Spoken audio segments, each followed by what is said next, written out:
이번 강의는 약물 이상 반응에 대한 내용으로 약물 이상 반응이란 무엇이며 관리가 왜 필요한지에 대해서 말씀드리도록 하겠습니다. 약물 이상 반응이란 예방, 진단, 치료를 위해 적절한 투여 경로로 상용량의 약물을 투여했을 때 나타나는 해롭고 예상하지 못한 반응으로 정의됩니다. 결국 적절한 약물을 투여했는데 발생하는 부작용이라고 이해하시면 되겠습니다. 의약품 안전관리의 중요성이 대두된 것은 탈리도마이드 사건 때문입니다.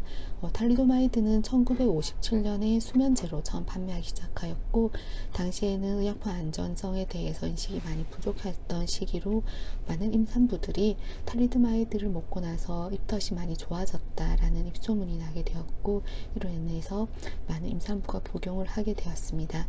이후에 임신 첫 8주 이내 복용한 임산부들은 사지결손 기형아를 출산하는 문제가 발생하였습니다. 이로 인해서 의약품 안전관리가 중요하다는 인식이 크게 대두되었습니다. 그리고 현재 여러 나라에서 의약품 안전관리를 하고 있습니다.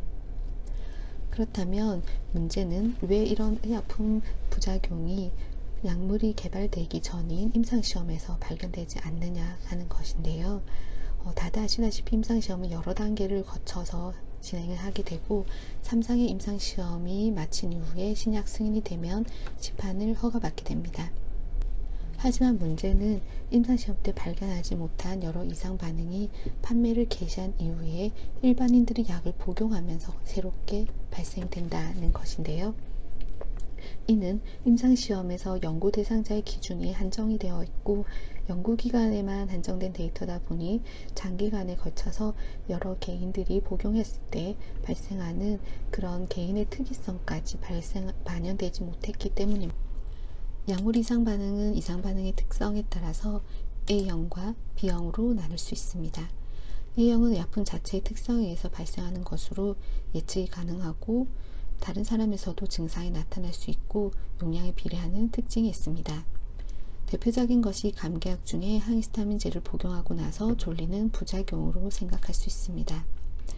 이에 반해 B형은 개인의 특성에 의해서 발생하는 것으로 다른 사람에서는 증상이 나타나지 않고 고의의 약리작용과 무관하기 때문에 약의 용량과도 무관한 특징이 있습니다. 기전에 따라서 면역학적 반응인 약물 알레르기가 있고 비면역학적 반응으로 나눌 수 있습니다. 대표적인 증상은 두드러기나 혈관 부종, 피부 발진 등이 있습니다. 약물 알레르기는 약물이 투여된 이후에 증상 발현일까지 시간에 따라서 즉시형 반응과 지연형 반응으로 나눌 수 있습니다. 즉시형 반응은 보통 투여 1시간 이내에 발생하는 부작용이 되겠고 지연형 반응은 투여 수일 내지 수주 후에 증상이 발생합니다. 두드러기나 혈관 부종 같은 것이 대표적인 즉시형 반응의 증상입니다. 보시 목이 물린 것처럼 볼록 튀어나오고 주변에 빨갛게 발적이 나타나는 것을 확인할 수 있는데요. 이런 현상이 대표적인 두드러기고 눈이나 입술이 퉁퉁 부어오르는 혈관 부종도 대표적인 즉시형 반응의 임상 양상입니다. 아나필락시스는 최근에 많이 이슈가 되면서 들어보신 분들이 많을 겁니다. 아나필락시스 또한 즉시형 이상 반응으로 알레르기 반응이 전신적으로 나타나는 증상으로 생명과 연관될 수 있기 때문에 위험한 알레르기 반응의 대표적인 증상입니다. 이는 약제에 노출된 이후에 피부 증상이나 호흡기 증상, 심혈관계 증상, 위장관 증상 중 2가지 이상이 나타나면 진단할 수 있습니다. 증례 하나 보시겠습니다. 29세 여자 환자가 생리통 약을 먹고 30분 만에 얼굴이 붓더니 호흡곤란 동반하며 쓰러졌다는 내용입니다. 네, 슬기로운 의사생활의 한 화면인데요. 드라마에서 나오는 외과 전공의 장길 선생에게 있었던 일입니다.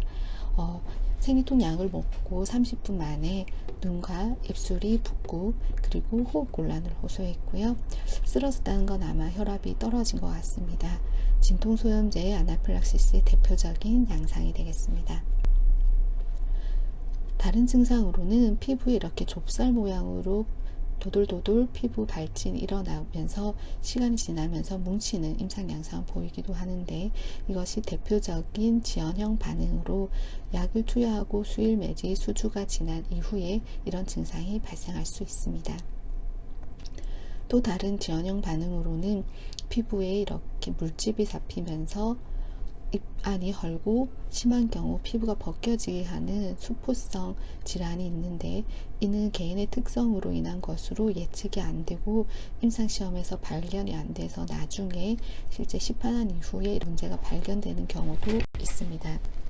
이와 같은 이유로 약이 시판된 이후에도 우리는 약물 이상 반응을 찾아서 평가를 하고 그에 대한 이해를 하고 예방하기 위한 활동이 필요합니다.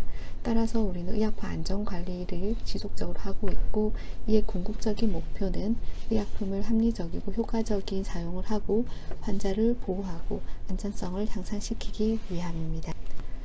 저희 지역의약품 안전센터는 이런 의약품 이상 사례를 수집하고 보고하는 역할을 하고 있습니다. 그리고 환자와 의료진 등 다양한 대상자에게 약물 이상 반응에 대한 교육과 홍보를 실시해서 이런 의약품의 안전 문화를 조성하고자 하고 있고요.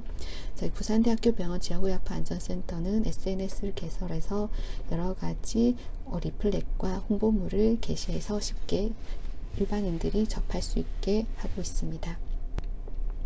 그리고 의약품 이상 반응의 보고는 온라인으로 보고할 수 있는 방법이 있고, 오프라인으로서 전화나 팩스, 이메일 등을 통해서 보고할 수 있습니다.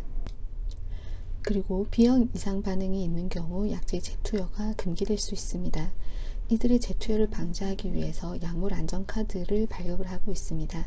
이는 모든 환자의 약물 이상 반응 병력을 인지할 수 없기 때문에 약물 안전카드를 활용해서 투약 금지나 투여 가능한 약을 적절한 정보를 제공해서 약물 이상 반응을 일으키는 약물의 재투여를 피할 수 있는 것입니다.